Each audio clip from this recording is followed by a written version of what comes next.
roommate was a transgender man who was transitioning to be female, and it's also been reported that they may have been romantic partners. Is that accurate? Yes, Senator. Welcome back to Congress Unpacked, where power meets accountability, and we break down the moments in Congress that matter most. Today's Senate Judiciary hearing was anything but routine. What began as standard questioning quickly escalated into a fiery exchange, blending border security, FBI oversight, and high-stakes political drama all in one showdown, and the shocking assassination of Charlie Kirk. Let's break down what happened and why it matters. Senator Ted Cruz wasted no time setting the stage with his trademark fire. He quipped, "It used to be that to see theater, you had to go to the Kennedy Center. Now, apparently, you just need to show up at the Senate Judiciary Committee." Senator Cruz went on the offensive, accusing Democrats of hypocrisy, defending open borders while turning a blind eye to the human trafficking crisis fueled by cartel smuggling. He didn't mince words, tying failed policies to rising violent crime and charging that Mexican cartels traffic thousands of children into the U.S. every year. Director Patel didn't dodge. He confirmed that over 4,700 children were rescued from trafficking just last year. That number stopped everyone in their tracks. Thank you, Mr. Chairman. You know, I have to say, it used to be that to see theater, you had to go to the Kennedy Center.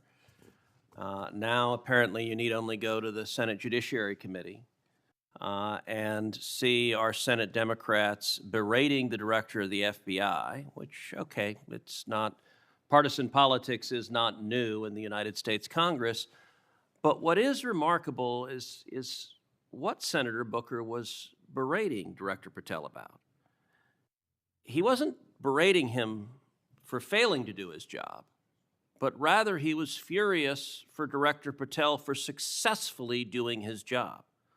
For 4 years, the Democrats under Joe Biden had an open border that undermined the safety of every single American. They allowed 12 million illegal aliens to come into this country to invade this country, and every single day Americans were murdered, women were raped, children were assaulted by violent criminals that Democrats released.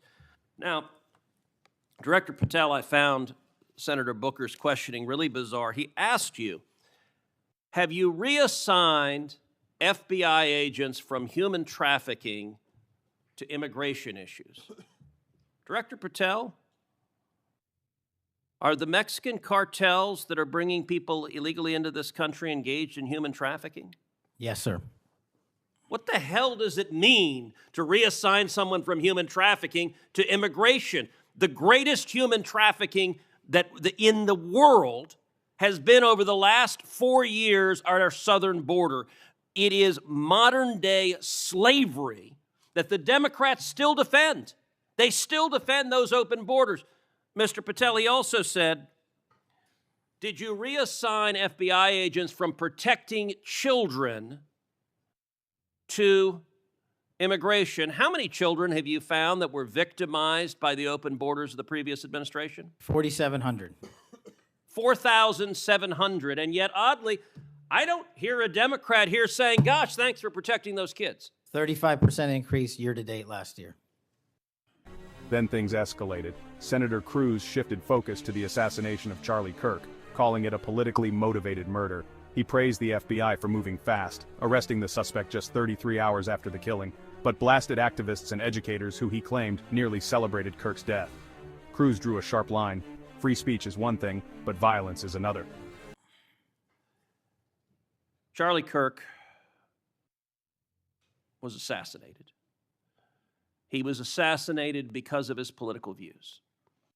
We're living in a time of enormous division and tragically hatred, and hatred that manifested in evil that we saw last week. Now, the FBI, working in concert with state and local law enforcement, apprehended what appears to be, in all likelihood, the murderer. And you did so in just 33 hours. So I want to start by just congratulating you and the FBI agents and state and local law enforcement for successfully apprehending the murderer in less than a day and a half.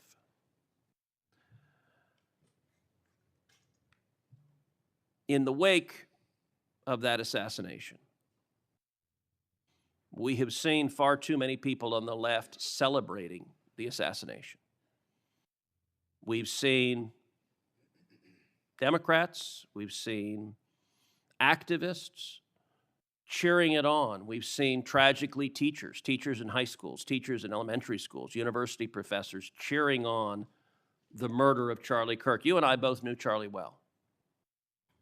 He was a good friend. He was an extraordinary man.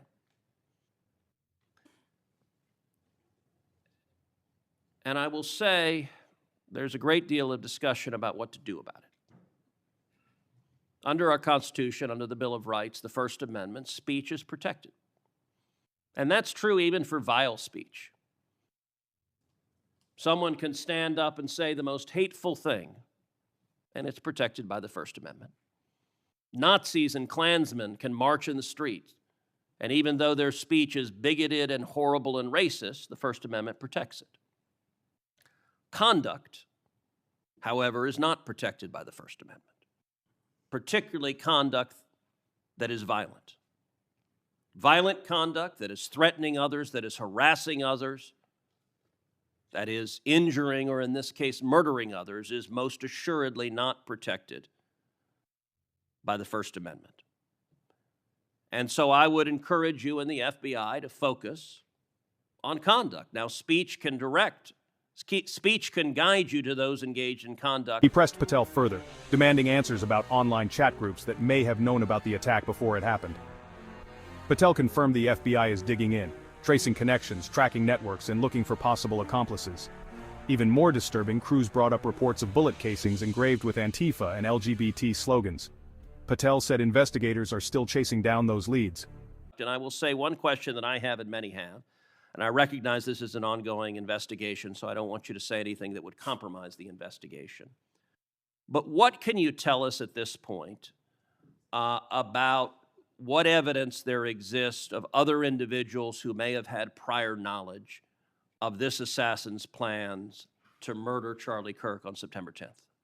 Generally speaking, we've interviewed numerous people, family members and friends, including the partner, to provide us with a detailed history of the knowledge he may have had, the suspect may have had prior to.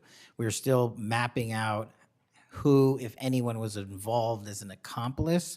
As I said, the investigation is ongoing. We're also speaking to and going to interview numerous individuals online who were part of a chat group that was involved in this heinous assassination. And we're also going to work with our state and local partners out in Utah to find out what community organizations, if any, participated or had any foreknowledge of this information. But it's very much ongoing. I remind everybody that it's not even been a week since Charlie's tragic death. Is it accurate? It's been widely reported that the assassin's roommate was a transgender man who was transitioning to be female, and it's also been reported that they may have been romantic partners. Is that accurate? Yes, Senator. And I assume the FBI is investigating. It has also been reported that there were transgender chat rooms that may have had some awareness of the plan to commit this murder. Is that accurate as well? I'm sorry, can you repeat the question? It's been reported that there were chat rooms of transgender activists that indicated some degree of potentially of foreknowledge of this murder. We're still developing that. Do you have any information the bullet casings had on them both Antifa and LGBT wording on them? Do you have any indication of the source of those engravings and what inspired them? As to the actual source, we're still developing that. But Cruz wasn't finished. He shifted to what he called the root of the chaos, money. In his view, violent protests aren't random at all. They're funded, coordinated, and deliberately organized. Director Patel agreed, saying the FBI is tracking financial trails and using every legal tool at its disposal to follow the money fueling the mayhem. I want to encourage you in the course of this investigation, absolutely go after anyone who aided and abetted. But I want to more broadly encourage you, follow the money. The violence we are seeing is not purely organic.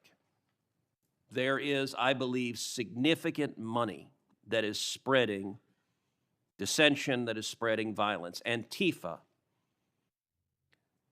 Do you believe Antifa is a terrorist organization? I believe Antifa is associated with a lot of violence in this country. As to its designation, I'll leave that to the appropriate authorities. So I would encourage the administration to designate Antifa as a terrorist organization, to go systematically after Antifa. They've committed acts of violence all over the country. And the shell casings have multiple references to slogans that Antifa has popularized. I believe there is considerable money funding it. I would note that I've introduced legislation called the Stop Funders Act. Stop Funders Act would add rioting to the list of predicate offenses under RICO.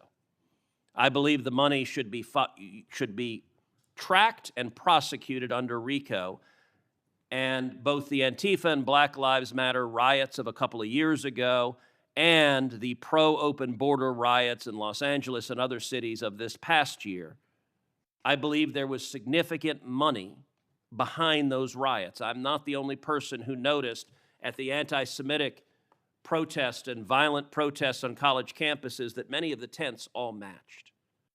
And so I would ask, would it aid your ability to prosecute these matters if Congress passed into law the Stop Funders Act and if rioting was added to the list of predicate offenses for RICO?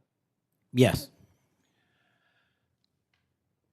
Talk to me about the efforts of the FBI to go after the funders of the anti-Semitic protests on college campuses, the pro-open border protests in cities, and potential LGBT violence. Talk to me about the efforts to go after the money of those who are funding and promoting violence. As I've always said, Senator, money doesn't lie, and we've been following the money. And so that's what we're doing, issuing lawful process to organizations involved with criminal activity, because the money's got to come from somewhere, and it has to be funded somehow. So we have extensive investigations ongoing into numerous organizations that are related to violent criminal activity.